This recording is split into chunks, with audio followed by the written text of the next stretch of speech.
Que la gracia de Jehová sea en esta mañana por cada uno de nosotros. Amén. Entrado en esta hora, te voy a invitar a que busquen la palabra. En la primera epístola del apóstol Juan.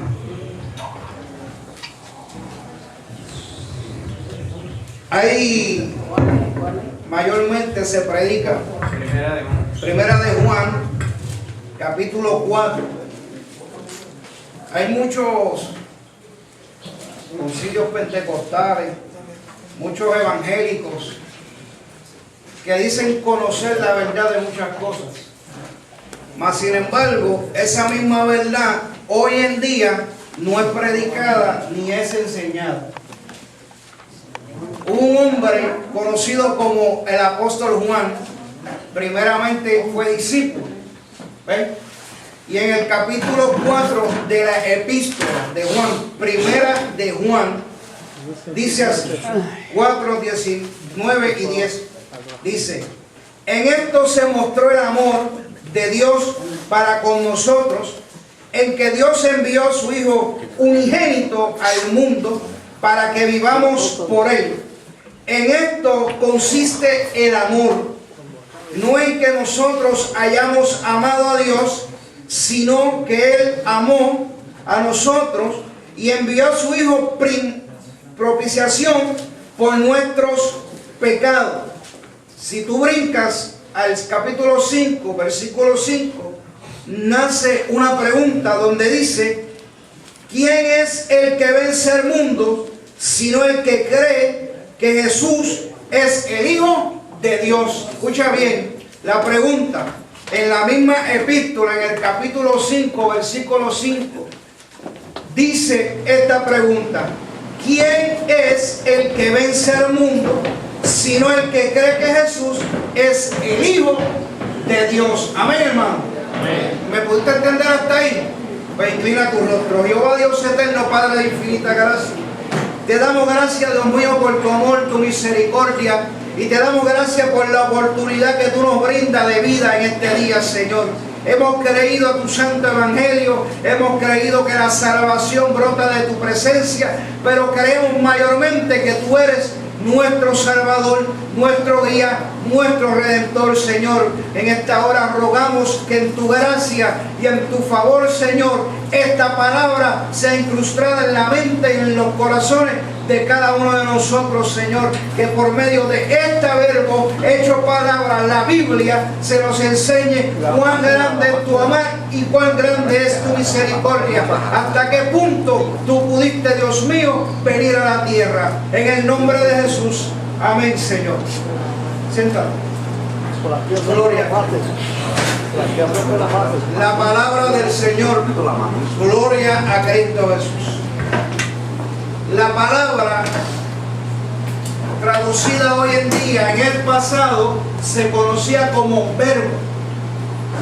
Verbo cuyo significado es palabra. Esa palabra revelada a los hombres por medio de algo o alguien. Muchos le dicen alguien, como si fuera personificación, incorporación, pero más bien en espíritu, que se llama el Espíritu Santo. Es más que la corporación. ¿Por qué? Porque yo no puedo corporalmente entrar en alguien, ¿tú me entiendes? Pero Él, siendo lo más sublime, después de nuestro Redentor, entra en nosotros. O sea que ya no solamente viene siendo alguien que va y viene, como pasaba en el principio. En el Génesis, la palabra dice que en el principio Jehová Dios creó los cielos y la tierra estaba desorganizada, pero el Espíritu se paseaba porque Él iba y venía de tanto en tanto. ¿Usted me está entendiendo? Ese mismo Espíritu Santo fue que Cristo dijo que las aguas se movían en el pozo, y al pie del pozo había alguien que se llamaba el cojo, que no podía caminar porque era paralítico. Pero venía un ángel de Jehová, dice la palabra, el verbo, dice que meneaba el agua, y cada vez que meneaba el agua, pues venía en que alguien era sanado. Ya nada tiene que mover el agua, porque eso que movía el agua, ahora por medio de Cristo, por su sangre, viene a morar en nosotros. ¿Me estás entendiendo? O sea, te estoy dando un énfasis rápido de quién es el Espíritu Santo, porque en 1 de Juan, capítulo 5, versículo 5 dice: ¿quién es el que vence al mundo? Sino el que cree que Jesús es el Hijo de Dios. ¿Ven? Jesús es el Hijo de Dios. Dice a Juan, se le conoce como el apóstol o el discípulo del amor. Juan se le conoce en el ministerio terrenal de Cristo como el discípulo amado. Por medio de ese discípulo amado se le adjudica o se le da el título del apóstol del amor. Ese apóstol desea enseñarnos a nosotros en esta mañana algo importante. Él quiere enseñarnos de quién es Cristo. Cristo se le conoce como muchos nombres, como el Salvador, como el Redentor, como el Sanador, como el Libertador. ¿Pero por qué? ¿Sabes por qué? Porque en el libro de Génesis, capítulo 3, versículo 15, dice que en ese momento Él da al hombre la revelación de redención cuando dice y verbaliza. Por eso es verbo, por eso es palabra. De ahí es que nace lo de verbo. ¿Usted me entiende? Dice en Génesis capítulo 3, versículo 15, que Él herirá ¿en qué? En la cerviz o en la cabeza a la serpiente. A Satanás o el diablo se le es conocido como la serpiente antigua. ¿Ves? Cristo es tipificado también por una serpiente. ¿Usted sabía eso? ¿Por qué? Porque cuando el pueblo de Israel en el desierto pecó contra Jehová, la Biblia dice algo importante: que vinieron unas serpientes, muerden al pueblo y al que mordía, moría. Mas sin embargo Jehová, por medio de su espíritu, se revela entonces a Moisés y le dice: levanta una serpiente y todo aquel en una cruz, levanta una serpiente y todo aquel que lo mire será salvo. ¿Ves lo que te estoy diciendo? La maldición era la serpiente, pero como Él es todopoderoso, como Él es todo soberano, Él hace como Él quiere y convierte la maldición en bendición para favor de su pueblo. ¿Ven? Porque Él dice: todo aquel que mire a la cruz donde está la serpiente, ese será salvo. La serpiente representa la maldición del pecado, pero en la cruz dice la palabra que así como fue levantada en el desierto la serpiente, así el Hijo del Hombre, o sea Cristo, sería levantado para que todo aquel que ha sido mordido por la maldición del pecado pudiera hallar reconciliación en esta vida para la vida venidera. Eso lo dice el verso, o sea, la palabra. Amén. ¿Estás entendiendo de quién te estoy hablando? Amén. Mira, la salvación del hombre es solamente por la redención en Cristo. Salvación tiene por significado librar de un peligro. Espiritualmente viene a ser el beneficio supremo que es otorgado a la humanidad a través de la vida y muerte de Jesucristo, uno que ha pasado de muerte a vida. De muerte a vida. En 1 de Juan, que fue lo que leímos, el discípulo del amor trata de a un pueblo enseñarle. Tú sabías que Él no le está hablando a cualquiera, Él está hablando a la iglesia de Cristo. Fue el mismo discípulo que compartió en la isla de Patmos lo que se llama el libro de Apocalipsis o las revelaciones. Dice que parte de lo que hallamos se encuentra en el uso que hace el Antiguo Testamento. ¿Ves? Te dije que en la antigüedad, cuando el pueblo de Israel estaba en el desierto, la serpiente fue levantada. Para tú entender el plan de redención por medio de Jesucristo en el Nuevo Testamento, hay que entender entonces el Antiguo Testamento. En sus términos o enseñanza, para describir algo que se llama salvación, que fue la definición que te dije ahora, hay una salvación que es natural como otra que es espiritual. ¿Ve? Hay un promedio de 1750 ocasiones o verbos donde se usa la palabra salvación para enseñar una idea o señalar una idea central. 1700, escucha bien, 1750. ¿Tú me entiendes?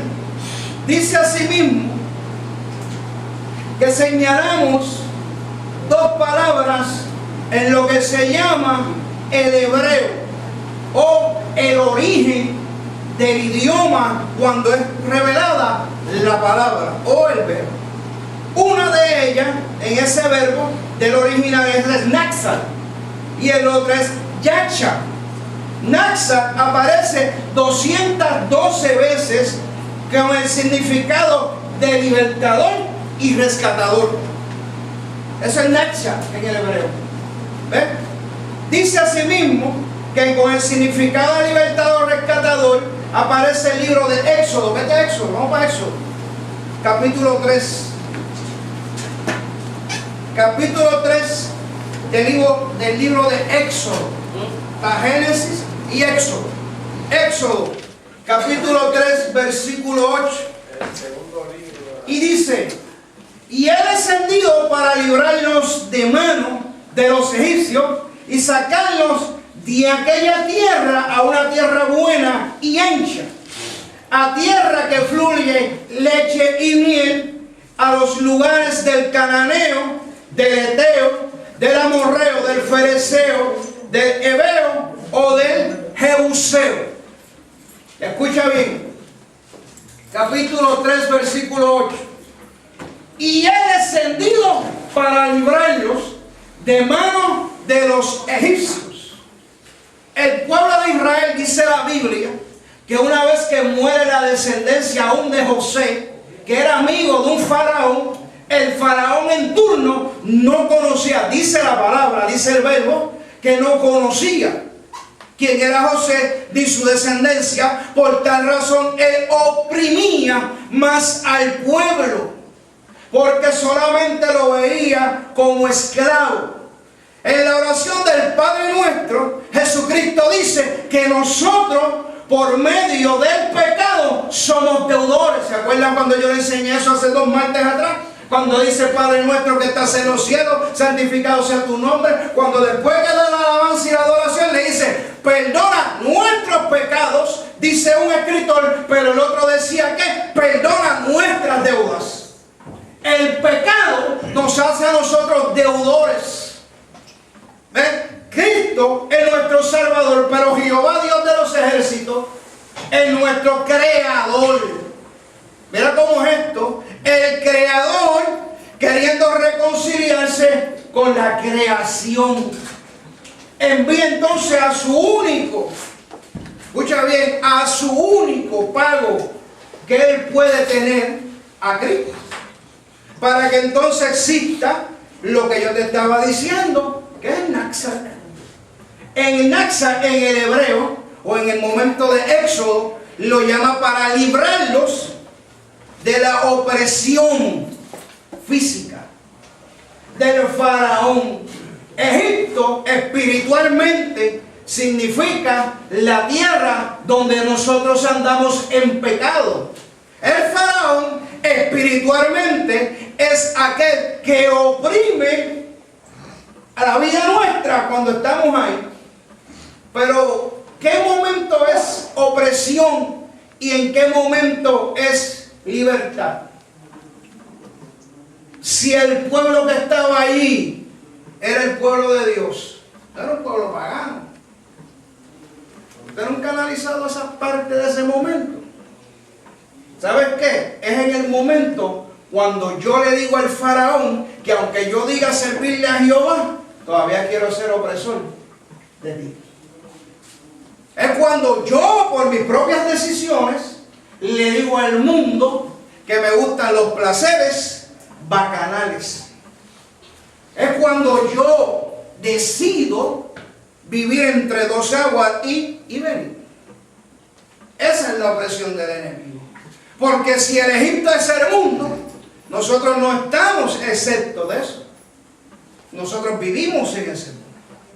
Hay un momento dado donde algunos vieron la salvación como algo físico, personal o nacional. A diferencia, eso es en el Antiguo Testamento, a diferencia del Nuevo Testamento. Por ejemplo, la salvación, o qué es la salvación espiritual.